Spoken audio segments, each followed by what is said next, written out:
በክልላችን ያሉት ብሔር ብሔረሰቦች በመጋባት በመገባየት በአንድነት በመቻቻል ይኸው እንደ አንድ ቤተሰብ ኑረን ቤታችን ኑሮአችንን እየተደጋገፍ እየተቀመጥነ ህዝብ ነን። ይሄ ግልጽ መሬት ላይ ያለ ሐቅና በሐቀኝነት ላይ የተመሰረተ ነው። በኦሮሚያና በቤኒሻንጉል መካከል ያለው የጉዞ የሰላም ጉዳይ እንደገና መንግስታችን ስለዚህ ጉዳይ ተከታትሎ እልባት ቢሰጥበት መልካም ነው እላለሁ። ከኛ ነው የሚቀረው። እንደዚህ በሰነድ ላይ በሚቀርብበት ጊዜ ሀሳብ እኛ እንደ ቸለተኝነት በዚህ ሰምተን በዚህ አናውጣው።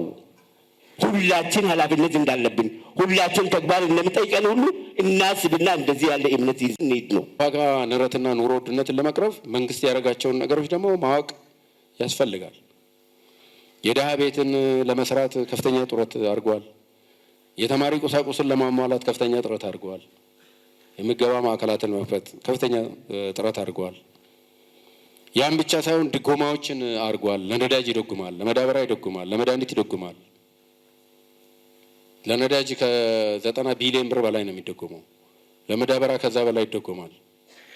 ዘንድሮ ደግሞ ለመንግስት ሰራተኛ ደሞዝ ተደጉሟል። በአጠቃላይ በዘንድሮ ብቻ ወደ 311 ቢሊዮን ብር ነው መንግስት የደጎመው የዋጋ ንረትን ለመከላከል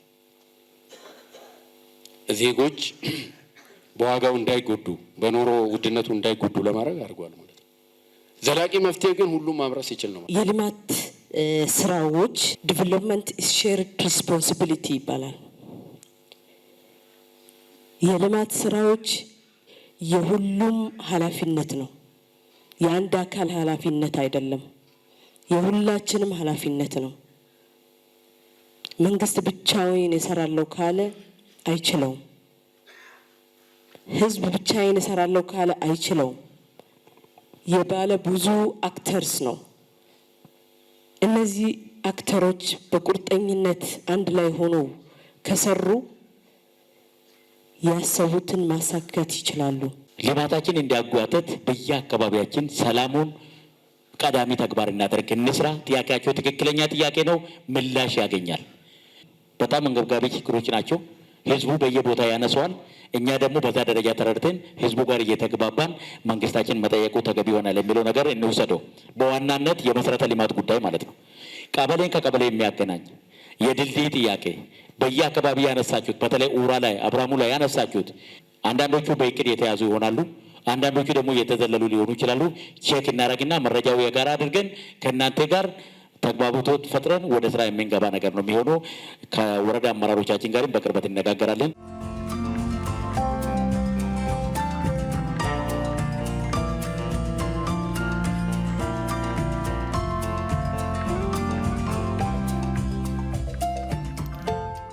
በኢንዱስትሪ ዘርፍ ቅድም ሲባል እንደነበረው ጨው አለ። ጨውን ፕሮሰስ የሚያደርግ ኢንዱስትሪ አልነበረም። ሌላውን ትተን በዚህ ሰዓት በሁሉም ዘርፍ የተለያዩ ኢንዱስትሪዎችን በመዘርጋት የሀገር ውጭ የሚገቡትን ነገሮች መተካት ተችሏል። ስለዚህ በዚህ ሰዓት በሁሉም ዘርፎች ክልሉ ባለው ፖቴንሻል ፕሮሰስ የሚያደርግበት ኢንዱስትሪዎችን መክፈት ስለተቻለ እሱንም ተጠናክሮ ቢቀጥል የሚል ነው። በክልልም በአገር አቀፍ ደረጃ ወጣቱን ትኩረት ያደረጉ የስራ ዕድል ፈጠራ ቢፈጠርና እንደዚህ አይነት ችግሮቹ ደግሞ በትንሹ ብናቀርፈው ዛሬ ላይ የምናያቸው ስደት፣ ሁለተኛ ደግሞ ዛሬ ላይ የምናያቸው ህገወጥ የሰው ንግድ ያን ያክል አይከሰትም ባይነይ። ከዚህ በፊት ስንጠቀም የነበረው የኢኮኖሚ ግንባታችን ግብርና ብቻ ነበረ። አሁን ወደ 5 አስፍተናቸዋል። ሁሉም ላይ በጋራ እንስራ ነው።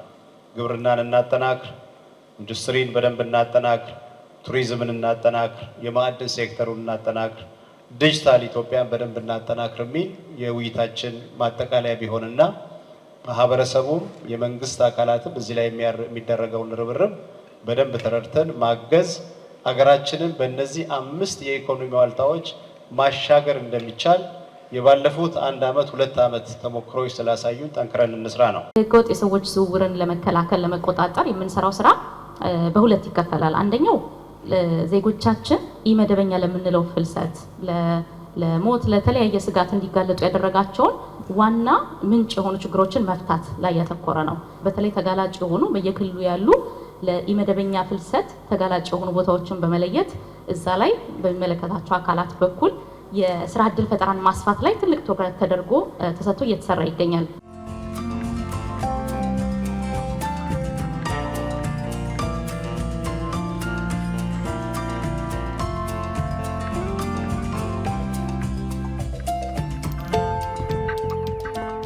በሀገር አቀፍ ደረጃ እየተሰሩ ያሉት የልማት ስራዎች በሶስቱም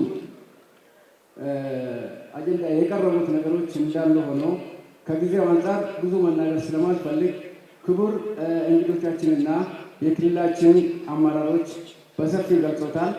እኛም የምንቀበለውና ለወደፊቱ ወደ ተግባርነት የምንለውጥበት ሁኔታ ይኖራል። ክልላችን ላይ ብዙ ገቢ የሚያስገኙ ሁኔታዎች ይኖራሉ ብዬ ገምታለሁ። በመጨረሻ ላይ እንደ ሀገር አቀፍ የተነሱትን የባህር በራችንን በሚመለከት በከፍተኛ ሁኔታ የምንደግፈው ነው። ምክንያቱም የባህር በር ያስፈልገናል። ህዝቡ ከጎኑ ነው፣ ለልማቱ ከጎኑ እንደሆነ ሌሎችም የልማት ጉዳዮች ላይ እንዳለ ሆነው ይሄ የባህር በራችን ጉዳይ እንደ ቀላሉ ሊታይ የማይገባ ነው። በሐረር ከተማ ላይ የምሰራው ስራዎችን ሌሊት ተቀን የምሰሩ ስራዎችን በአካልም ሆነ በእንትን እየተከታተልኩ ብዙ ጊዜ እየዞርኩ ያለው እና ይህ በጣም ሀገራችንን እየለወጠ ያለ ሁኔታ ወደፊትም እንደሚቀጥልልን በጣም ከአስተዳደሮቻችንና ከጠቅላይ ሚኒስትራችን ጀምሮ አሁንም ከጎናችን እንደመሆኑ እርግጠኛ ነን። እኛም ከነሱ ጋር እንደመሆን እርግጠኛ ነን እና ታዲያ አሁን በሐረር ከተማ የምናያቸው ጠቅላይ ሚኒስትራችን እንዳሉ ፍቅር በእግር ይሄዳል ብለው እንደመሰከሩልን ሁሉ ይህን ሁኔታ ደግሞ መሬት ላይ ማስረገጥ የምንችል ወደፊትም ለልጆቻችን ማስተላለፍ አለብን ነው የምለው። መደመር መንግስት ዳግም አድዋ ነው ኢትዮጵያ ላይ የተሰራው ታሪክ አድዋን እየዘከረ ይኖራል። ይሄ አሁን ደግሞ ቀጣይ ክቡር ጠቅላይ ሚኒስትራችን የሰሩትን ስራዎች የእኛ ልጆችም ከኛ ኋላ የሚመጡ ሰዎች እንደ ታሪክ ያነሱታል። ይህን ማለት የቻልኩት የተሰሩ ስራዎች ከጫፍ እስከ ጫፍ የሚታዩ ነገሮች ናቸው። እኔ ጆጎል አካባቢ ነው ያደግኩት። ጆጎል ምን ይመስላል አውቃለሁ። ያ ጆጎል የራሴ አይመስለኝም ነበረ። እዛው ጋር እሰራለሁ፣ ቆሻሻዬን አወጣለሁ፣ ጨሩጋ የሚባል አካባቢ ላይ እደፋለሁ፣ ተመልሼ አብጫዬን ይዛለሁ። ይሄ ሁሉ ትኩረት ሳያገኝ ይሄ ትውልድ ይሄን ትኩረት አድርጎት ጨሩጋን ኦሩጋ አድርጎት ሳዩጋ አድርጎት የብልጽግና መንገድ አድርጎታል። ይሄ ጆጎል ልጆቼን እኔ ከበር ውስጥ ሳመጣቸው ጆጎል ጋር ሲደርሱ አፍንጫቸውን ነው የሚይዙት። ምንም አይመስለኝም ነበረ። ዛሬ ይሄ ጆጎል ምን ሆነዋል? በጣም የሚያምር በጣም ውብ ከተማ፣ የቱሪዝም ከተማ፣ ክቡር ጠቅላይ ሚኒስትራችን መጥተው ስም የሰጡት ከተማ ፍቅር በእግሩ ይሄዳል ተብሎ ቱሪዝም የሳመ ከተማ ነው።